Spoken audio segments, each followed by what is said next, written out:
Hello, I'm WBZ-TV meteorologist Barry Burbank, and I have your forecast for tonight and for the next several days.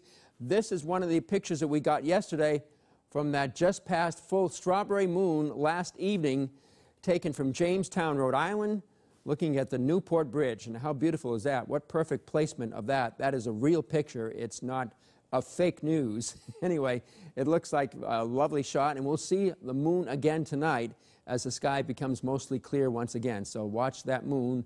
It won't be quite as full as it was last night as it's past the full phase. Meantime, we'll see that after we have the sunset this evening, and enjoy these late sunsets. These are awesome.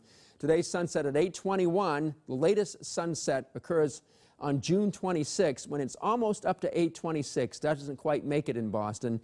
And the last 8 o'clock sunset will be on August 4th. It'll be at 8 o'clock in the button. And then starting on August 5th, will be around 7:59. So there you go. So enjoy. We'll still have late sunsets, of course, but it'll be before 8 o'clock. Well, we've had a week of extremes going back to last Tuesday when it was only 52 for the high temperature for the day, which was the lowest high temperature, the coldest June 6 on record, tied with 1926.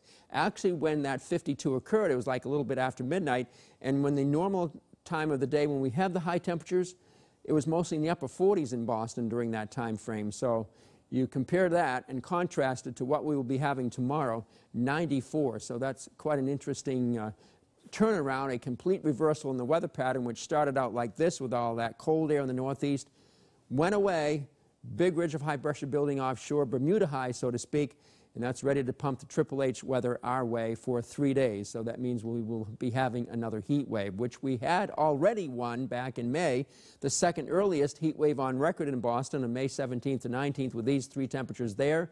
And we're going to do it all over again here starting tomorrow, Monday and Tuesday, for another official heat wave of 3 consecutive days of 90 or higher. These should be the temperatures roughly 94, 93, and 93.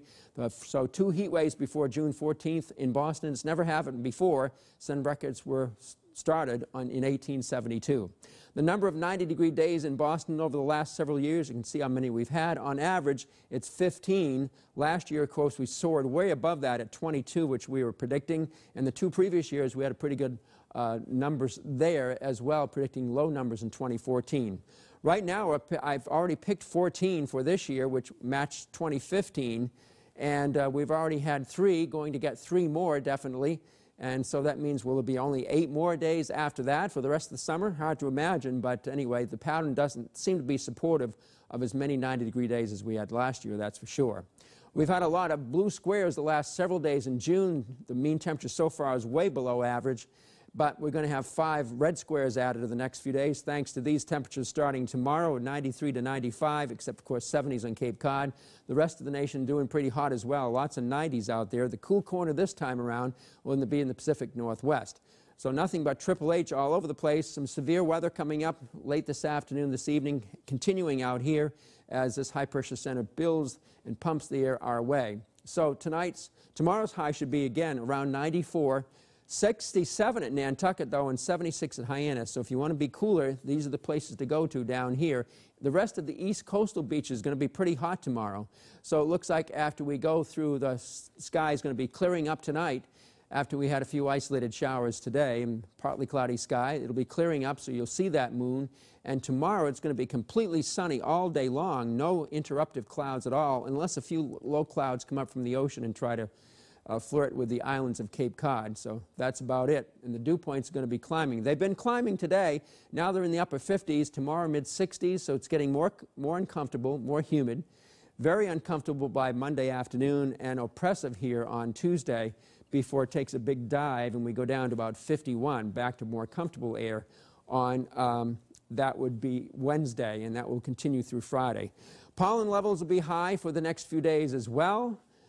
A lot of pine pollen may be in the air with that wind blowing tomorrow. Gets all over everything, but it's not as much of an allergen pine pollen as some of the other pollens. So there you go, much drier area coming in starting early Wednesday morning when it starts cooling off and drying out nicely with a wind shift, and we'll have some cool, more refreshing air Wednesday, Thursday, and Friday. You can watch WBZ News tonight at 6 and 11 o'clock, also at 8 o'clock at MyTV 38 for the latest AccuWeather details.